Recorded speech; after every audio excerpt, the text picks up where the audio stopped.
aku tuh sebenarnya penasaran pengen nanyain karena kamu kan orang DKP ya, Dewan Kesenian Pamekasan. Ya nggak sih? Aku tuh pengen tahu ceritanya, Dek. Itu gimana ceritanya yang PKL apa? Kemarin tuh kasus gimana? Oh, yang ditutup. Tapsiun. Tapsiun ditutup. Itu gimana, Dek? Ceritanya, Dek? Ya, ditutup, aksesnya ditutup itu, Pak. Jadi tidak boleh ada kegiatan. Itu di sebelah mananya sih? Bentar, kita mapping dulu ya. Ini kan DKP tuh, kantor DKP.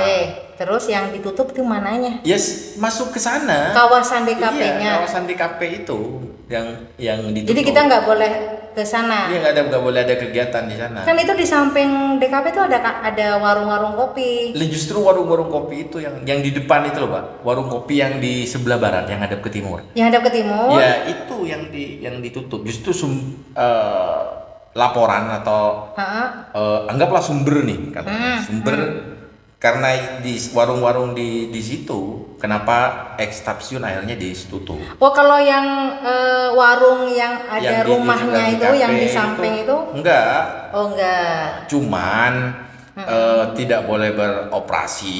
Ditakutkan nanti di depan itu yang menggugat nanti, Mbak, antar sama PKL sama kan nanti gugat-gugat kan kalau masih ada yang buka. Gitu. Oke, akhirnya itu ditutup. Iya. Aku pengen tahu izin nggak sih mereka itu, Dek? Kenapa? Jadi penutupan itu apakah tujuannya untuk apa? Apa untuk menutup akses PKL warung kopi atau untuk apa ya, kayak Apollo tuh kayak arek nancor gitu loh, Dek, pembersihan, keindahan. Bukan untuk menutup aksesnya PKL tapi untuk ya ini kan alun-alun harus indah, harus rapi. Kalau di sana itu kabarnya, desas-desusnya, itu ada laporan, Mbak. Yeah. Laporan dari masyarakat sekitar yang sudah mulai geram dengan kegiatan PKL di sana. Jadi kalau jual beli kan? Iya, tapi kan sudah konotasinya sudah negatif, Mbak. Apa konotasinya, Dek? Jadi gini. Rame-rame. Enggak gini. Jadi dulu yang izin, yang ada izin resmi nih, yang sebelah timur, Pak, yang di belakang, di belakang. Oh iya, di belakang DKP. Itu kan memang disediakan tempat, Pak. Untuk los kan disewakan kan. Iya, di sana. Terus? Dulu di sana tuh kafe-kafe, tempat angkringan, nongkrong juga. Dulu di situ. Akhirnya di depan itu aku nggak tahu ya izinnya kemana, cuman ada yang ngelola itu, Pak. Kayak ngasih ada iuran tiap malam lah, tiap malam itu ngasih iuran gitu lah. Oh, bukan per bulan, enggak, per tahun. Jadi tiap malam tiap gerobak itu ngasih iuran berapa gitu, Pak. Oh, oke. Itu bagi yang di belakang DKP apa yang di depan? Yang di depan. Oke. Karena kalau yang di belakang DKP itu memang bulanan, Mbak. Oh, udah jelas. Ada kontrak tahunan itu mungkin. Oke. Kontrak. Nah, kalau di depan, yang di depan itu bayarnya bulanan. Kayak bayar listrik, kalau nggak mungkin bayar listrik atau kebersihan, bayar gitu. Terus? Itu kan nih buka. Mungkin karena nggak rame atau apa ganti orang, tapi gerobaknya kan tetap itu kan nggak isi semua, Pak. Jadi ada beberapa gerobak yang kosong itu dari luar itu lebih banyak dari luar Pamekasan yang jaga-jaga. Kalau yang sekarang itu yang jadi permasalahan di sana itu kan yang jaga itu kan cewek-cewek berpakaian nggak sopan gitu. Oh, Pak. Iya. Jadi iya kan, Dek? Jualan kopi, ya kayaknya ibu-ibu Dek, aku lihat-lihat. Muda-muda itu banyak kan orang luar, bukan orang Pamekasan. Ada dari Jawa, dari mana gitu. Pokoknya ada yang luar Madura, ada yang Madura tapi pernah kamu lihat? Pamekasan. Dulu aku kan sering ngopi di itu yang utara itu, Pak. Kan ada kafe itu kan yang utara. Jadi sebelah utara itu kan disewakan kalau itu, Bang. Oh, sebelah utara, oke. Jalan masuk ke DKP. Oh iya. Itu kafe gaul punyanya Famiki. Iya. Aku kan sering ngopi di Famiki itu. otomatis kan ada depan tuh. Tapi dulu pas kalau ada acara, kita buat acara di Depan DKP. Di DKP, kan memang banyak yang ngopi di rombong-rombong itu. Iya, iya. Dalam beberapa bulan yang lalu itu, tahun kemarin lah, 2024 itu kan aku residensi, Bang. Tentang kehidupan malam di Ekstasiun. Oke. Jadi kan ada beberapa laporan yang jaga banyak cewek-cewek ini. Gitu. Aku ngopi tuh dengan beberapa teman ngopi di sana, ingin memastikan, karena itu udah rame. Dan di sana juga. Sebenarnya itu dari tahun berapa deh? Maksudnya ramai? Yang pas ramenya ini ya 2023, 2024 inilah. Oke. Dulu masih banyak yang tua-tua memang. Artinya yang memang benar-benar jual kopi gitu. Lambat laun banyak yang minum minuman keras, minuman. Jadi jual juga di sana. Minum alkohol. Nggak tahu ya, Mbak, kalau mereka beli, sepertinya bukan beli nggak jual minuman keras, cuman teman-teman anak-anak nongkrong minumnya banyak yang di sana gitu loh, Pak. Entah bawa dari luar atau mungkin disembunyikan kayaknya bawa dari luar. Oke. Kayaknya bawa dari luar. Oke. Kan istilahnya ini ada joki buat nuangin minuman gitu. Si perempuan itu. Beberapa kali di sana ada tengkar, Mbak. Bukan cuma satu kali, ada cowok sama cowok tengkar. Ya mungkin masalah cewek, Mbak. Bukan cewek atau apalah. Sempet cewek sama cewek kemarin tengkar di sana juga. Di sana juga. Sering banget, Mbak. Di sana itu sering, ya karena sering gitu. Sering banyak yang berkelahi karena mabok. Nah, terus keluhan masyarakat sana juga rame. Jadi mereka nyetel musiknya kenceng. Jadi seini kenceng, dan bukan cuma satu gitu loh, Pak. Jadi per rombong atau per kafe itu kan junget-jungan gitu loh, Pak. Yang ini musik kenceng, satunya juga sama seperti itu. Akhirnya mengganggu ke masyarakat sekitar gitu. Makanya ya mungkin dilaporkan, ada seseorang yang melaporkan. Ya akhirnya untuk sekarang ditutup. Jadi nggak ada itu rombong-rombong sekarang tuh? Masih ada rombongnya, cuma kegiatannya saja yang sudah tidak boleh, karena di portal jalan masuk yang sebelah utara itu kan juga dijaga, terus yang selatan juga dijaga. Akhirnya kita nggak ada akses untuk masuk ke dalam. Warung-warung yang di sebelah utaranya DKP sama belakangnya aman? Aku nggak tahu, masih belum ke sana. Cuman warungnya DKP? Kayaknya tutup. Jadi mungkin dianggap saja itu penutupan aja ya, biar adil aja dulu. Untuk. Makanya tadi malam aku sempat ngobrol tuh di grup grup DKP. Kita juga bertanya-tanya, kalau seandainya ini berlanjut nih mau sampai kapan? Artinya tidak ada kegiatan di Tapsiun. Kita ngomongnya Tapsiun gitu loh. Karena kebetulan saja kantor DKP ada di sana. Iya, betul. Makanya aku bilang tuh sepertinya kita harus menetralkan. Jadi netralin dulu Tapsiun dengan kegiatan-kegiatan yang positif. Ya. Misalnya di DKP kan ada yang divisi tari. Yang divisi tari kan mereka punya sanggar. Punya anak-anak didik. Bawalah anak-anak didiknya latihan, misal hari Minggu. Latihan bareng tapi taruhnya di DKP. Atau yang latihan musik, atau kita nyore musikan di sana gitu. Akhirnya ya memang harus diisi dengan kegiatan-kegiatan yang positif dulu. Iya, betul. Untuk menutupi ini ya, berita-berita yang buruk di Tapsiun itulah ya, atau stereotip atau pandangan buruk masyarakat terhadap Tapsiun. Iya, jadi tempat itu memang harus dinetralkan dulu, Pak. Betul. Karena sudah terlalu negatif. Ya, negatifnya itu dari beberapa sumber ya. Di sana katanya jadi tempat ini Pak, banyak yang eh cewek-cewek nakal gitu loh Pak. Di sana. Iya. Tapi Ya Allah, kelasnya kelas Tapi- Tapsiun ya. tapi kadang nggak ada, kadang ada. Berarti orang bukan orang Pamekasan, maksudnya dia dari luar Pak. Sepertinya bukan yang pas jaga kopi. Tapi dia memang ngejual Dia dirinya. kayak mangkal lah, jadikan tempat pangkalan lah. Mungkin dijadikan pangkalan kayak gitu. Ya kalau udah dijadikan pangkalan nih, kan ngundang minum di sana gitu kan. Yang otomatis para PKL itu juga ya otomatis kena imbasnya kan, Pak.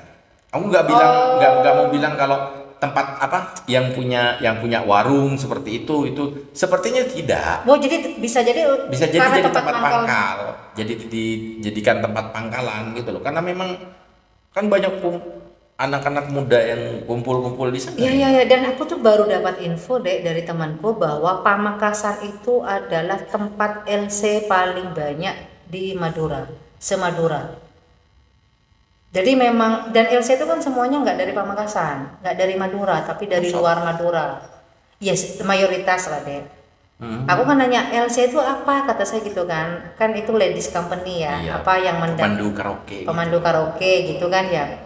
Tapi karaoke di sini kan cuma berapa, mungkin cuma sekitar 2 gitu loh. Itu hanya kayak semacam LC aja, tapi sebenarnya dia memang mungkin sebagai ya open BO juga. Iya, double job lah.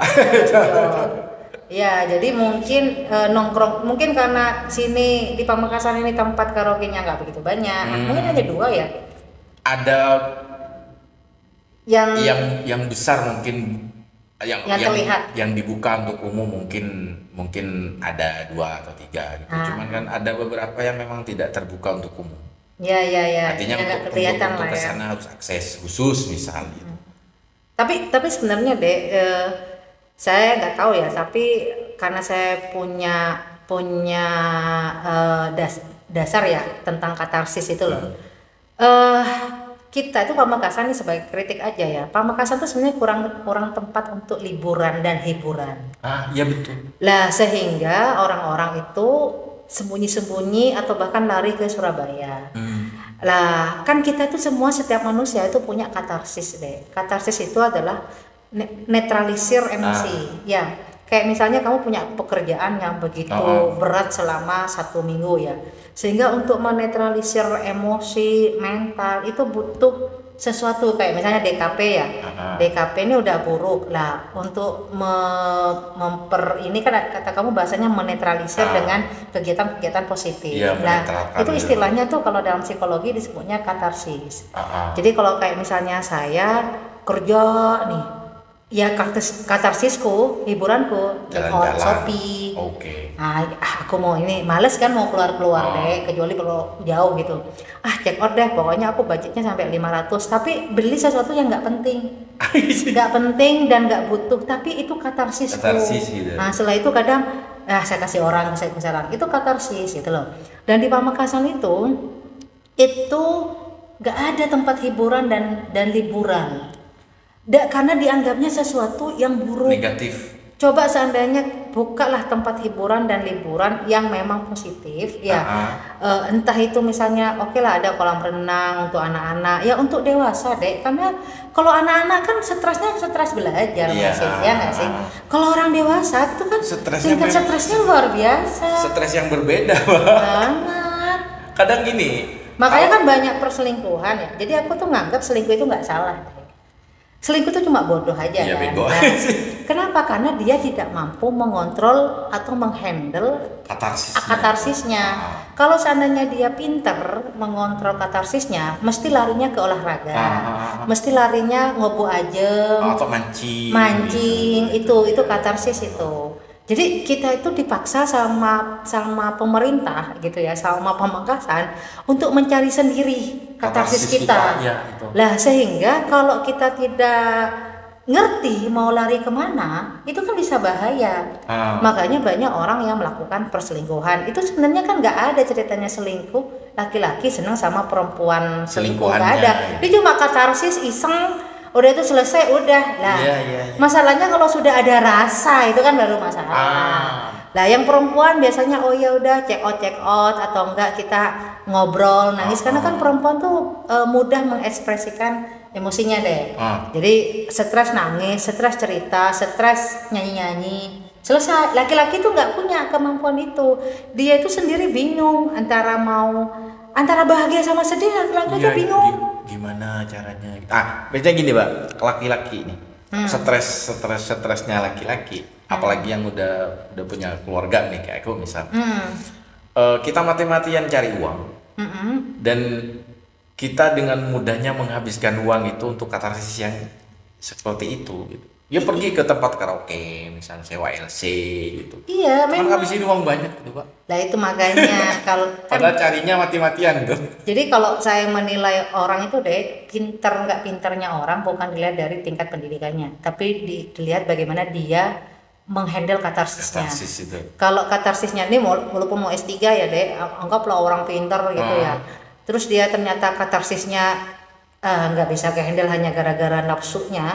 Buat saya tuh dia norak banget gitu loh. Apa sih buat apa ya dia ilmunya gitu, karena nggak bisa kontrol. Ada yang dia nggak kuliah, nggak sekolah, hanya lulusan SD, tapi dia mampu mengkontrol ya kan, katarsisnya. Kan ada rasa bosan kita ya, ada rasa bosan, capek, tapi dia tahu oh kadang ngobrol aja ya, abit mancing. Kan kadang-kadang aku nanya ngapain sih mancing, nggak ada gunanya. Itu katarsis.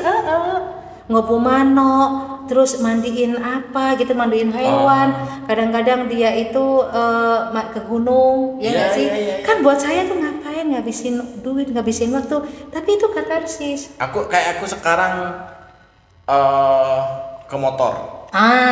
Sekarang kan aneh ngapain deh beli-beli begitu kan, mending buat kebutuhan makan. Tapi itu katarsismu. Iya benar. Maka kamu saya tuh akan melihat kamu bodoh kalau misalnya kamu open BO. Iya. Dek bodoh banget sih kamu, kok kalah sama penismu itu, kok kalah banget.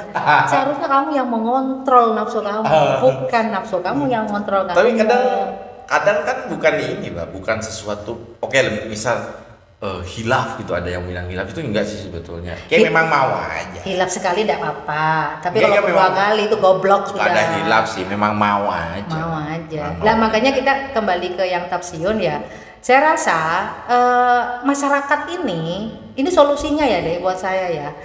Kalau memang di tapsiun itu terjadi bukan hanya minum-minum tapi kegembiraan ketemu dengan perempuan-perempuan seksi ya kan, walaupun dimanapun ya, ini kan kebetulan di tapsiun, karena mungkin agak gelap dan mungkin nggak terlihat kali ya deh. Walaupun di bagian barat itu ya memang kalau ngopi itu memang gelap sih, bahkan belakangnya kita ke jalan raya.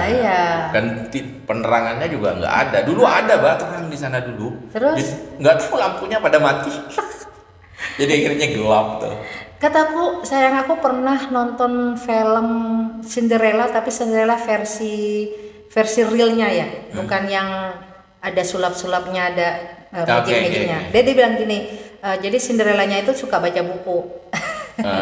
Pas dia tuh bilang sama pangerannya, kan si kerajaan itu lagi menghukum orang-orang yang pokoknya kriminal lah, mencuri apa gitu.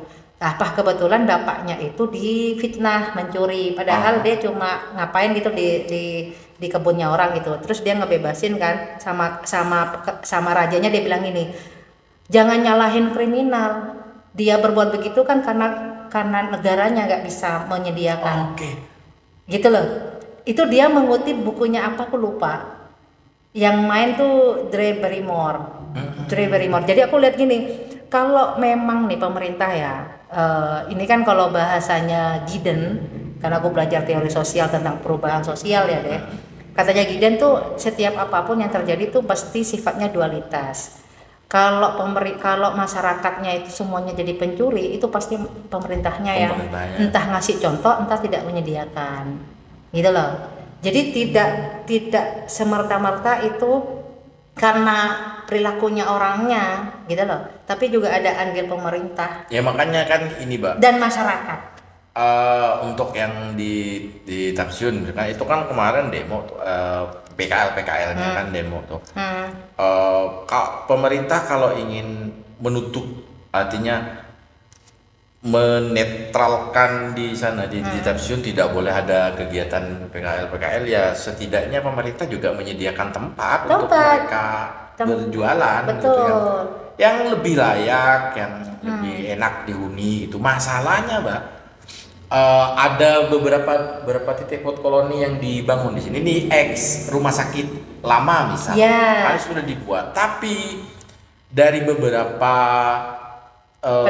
pedagang itu di sana kurang enak Mbak untuk ditempati karena pemerintah buatnya sempit. Per rombong-rombong. Jadi di kotak-kotak kan dibangun tuh, dibuat kotak-kotak dan itu sempit banget Mbak. Lah itu makanya perlu ada dialog deh. Jadi dialog itu harus mendatangkan beberapa pihak maunya apa sehingga tidak ada ini. Jadi kan gini, kayak kembali lagi ke hiburan ya. Misalnya nih pemerintah tahu ini nih dari Ratapsion yang aslinya bukan masalah PKL kan, tapi masalah hiburan dan hiburan itu kan. Lah akhirnya datengin kumpulin tuh kumpulin mereka, masyarakat yang ngelapor itu juga kumpulin, pemerintah dan juga aparatur pemerintah lah. Ini gimana nih ceritanya? Lah dialog tuh kayak gitu deh. Jadi bukan mengkonfirmasi ya, kamu benar nggak begitu tuh, namanya kan integrasi. Jadi kamu maunya apa? Masyarakat maunya apa? Lah terus ada ahli di situ. Gini loh, kayak misalnya aku tadi yang ngomong, kita tuh butuh hiburan, butuh ini. Tapi jadi kan banyak cerita-ceritanya kita itu bikin acara, ormas nggak setuju. Padahal nih kayak musik-musik deh, ya nggak sih yang kita bikin acara wayang kemarin. Untung namanya wayang, tapi sebelum wayang kan kita ada musik-musik. Orang tuh gini, enak ya Pamekasan ada hiburan. Jadi kayak mereka tuh seneng banget kan. Lah itu kan kalau bisa nih masyarakat oke lah ada ormas yang nggak setuju, tapi berapa persen sih dari masyarakat keseluruhan yang membutuhkan hiburan daripada hiburannya itu sembunyi-sembunyi? Ya itu bahkan mudaratnya, kalau menurutku mudaratnya lebih banyak. Betul. Nah itu harus dikumpulkan, ada ahli. Jadi ahli itu sebenarnya memberikan data dan juga analisa. Jadi sebelum memutuskan sesuatu harus meriset, ya nggak sih? Jadi misalnya benar nggak Tapsion tuh begitu? Begitu. Nanti dia harus riset tuh, entah pendekatan fenomenologi. Tahu nggak pendekatan fenomenologi? Enggak. Kalau lo mau neliti pengemis, lo jadi pengemis. Itu namanya pendekatan fenomenologi. Ya aku gitu, Mbak. Enggak, aku. Jadi kamu mau lihat apa yang open BO, jadi kamu open BO gitu. Enggak open BO, aku kenalan tuh. Nanya siapa? Iya. Jadi kan makanya aku tadi bilang aku residensi, Mbak. Residensi bahasanya ya. Iya, tapi karena memang kebutuhan untuk naskah, Mbak. Jadi aku buat naskah. Dulu aku sempat buat naskah tuh. Waktu zaman kuliah aku buat naskah Bidadari Kafir. Sebenarnya Bidadari Kafir. Aku ngangkat tema aku selalu tertarik untuk ngangkat tema tentang wanita kan, Pak. Jadi Bidadari Kafir itu adalah perempuan-perempuan yang mau seperti itu, tapi dia tidak jual diri. Artinya dia bukan pelacur, tapi dia mau melakukan itu dengan seseorang yang walaupun dia baru kenal, bukan dengan pasangan. Iya. Kayak aku sebut dia Bidadari Kafir. Ya, aku dulu itu sampai ke ini loh, Bang. Ada beberapa anak-anak SMA itu masih udah seperti itu, tapi bukan sama pacar, tapi mau gitu. Makanya aku sebut Bidadari Kafir. Lah, ini aku mau lanjutin naskahku yang itu kan. Tapi temanya tetap itu, tapi aku buat sekarang itu garis. Jadi judulnya garis. Tapi aku tetap garis. Ya pengen aja. Tapi aja ditanya kan, kok garis gitu kan ya. Tapi tetap tentang wanita itu. Nah, makanya kemarin aku sempat ini, di Tapsion banyak ini dengar. Akhirnya aku sambil lalu curi-curi informasi di situ seperti. Tapi sempat nggak deh kamu waktu ngeriset gitu ya sama mereka yang perempuan-perempuan itu, kan pasti mereka tujuannya bukan sekedar having fun ya, tapi juga ekonomi, ya enggak sih? Tapi dalam teori sosial filsafat ya kan ada namanya estetika dan etika. Ya, kalau perempuan itu sebenarnya menjual, kan bahasa, aku pernah ngisi acara jadi narasumber tuh Dek, saya bilang kan sama orang-orang itu, kalau memang tidak ada yang bisa kamu jual maka jualah dirimu, ya enggak sih? Kalau kamu nggak punya barang, nggak punya modal, maka jualah dirimu, karena kamu tuh diri kamu tuh adalah modal paling besar, gitu kan ya. Lah pemahamannya orang jual diri itu adalah jual tubuhnya. Jual diri, memang benar-benar jual diri. Nah, sementara misalnya kamu jual potensimu, misalnya kamu lukis. Nah, artinya setiap orang itu adalah pelacur. Buat saya, mau cowok cewek ya. Setiap orang tuh pelacur karena menjual diri. Hanya saja skala kepelacurannya itu loh deh yang membedakan. Mungkin karena dia nggak punya potensi, makanya dia jual badannya.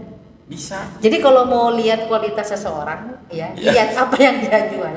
Kalau dia jual badannya, apalagi lagi jual nafsunya, makanya kan orang-orang yang dia nggak punya keahlian lain. Iya, nggak punya keahlian, bego kan. Tapi ada yang unik. Apa?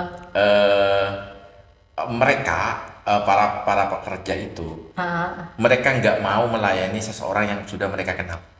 Oh. Aku kan kenal. Mungkin takut ada perasaan kali. Nggak paham. Cuman aku kan gini, Mbak. Aku kenal 2-3 orang yang kabarnya dia seperti itu. Aku kenal nih. Kalau pas aku lagi makan kan ada pas lewat tak panggil makan deh, makan gitu kan. Kalau aku pas lagi ada uang nih, aku ngasih Mbak. Aku kan ngerasa kasihan gitu loh sama mereka. Aku kasihan gitu loh Mbak. Setelah aku kenal, mereka nggak mau melakukan seks gitu ya dengan orang yang sudah dikenal walaupun mau dibayar. Ya untuk menjaga ini karena memang profesionalisme mungkin kali ya. Bisa jadi. Tapi ya itu aku sekali lagi ya bahwa ini nih apapun kalau kita ngelihat itu jangan ngelihat hanya satu objek saja ya, tapi kita lihat kayak segitiga. Satu objeknya misalnya kasusnya ini, kedua pemerintah, yang ketiga masyarakat. Iya. Nah jadi kenapa nih kita cari sumber permasalahannya apa? Oh hiburan nggak ada di Pamekasan.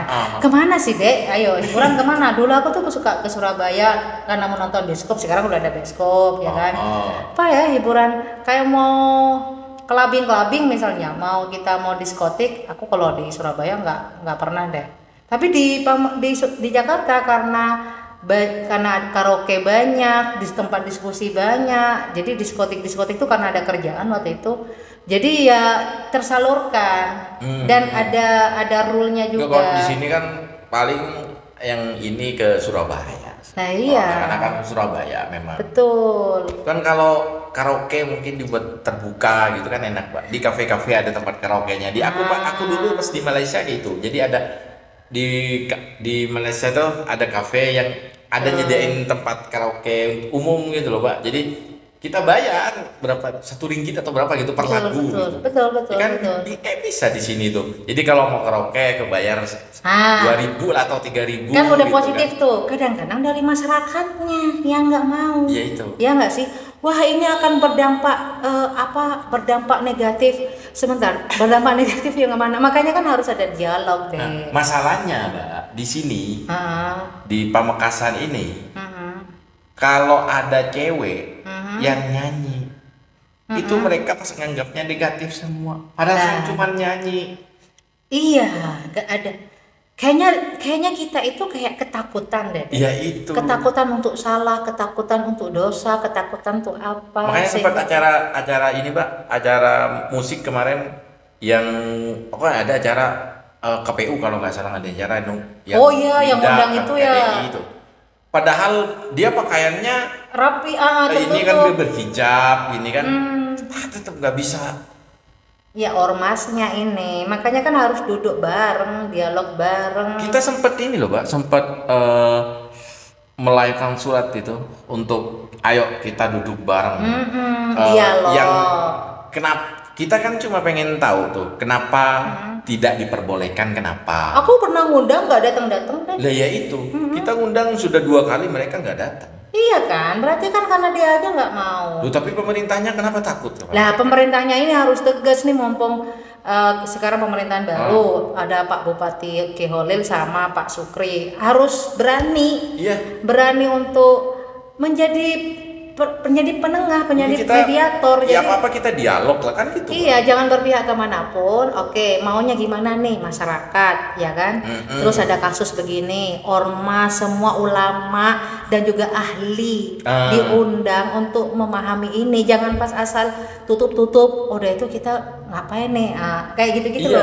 Apa ini masalahnya? Maksudnya eksekusi untuk menyelesaikan itu tuh harus berani gitu loh. Kalau memang ini balik ke katarsis itu lagi, Mbak. Jadi mau ada atau tidak ada tempat itu, atau kalau memang cara katarsisnya seseorang dengan cara itu, mereka tetap cari kok. Lah makanya tuh yang ada yang disebut kalau dulu pemerintahnya Jokowi bilang revolusi mental, ya enggak?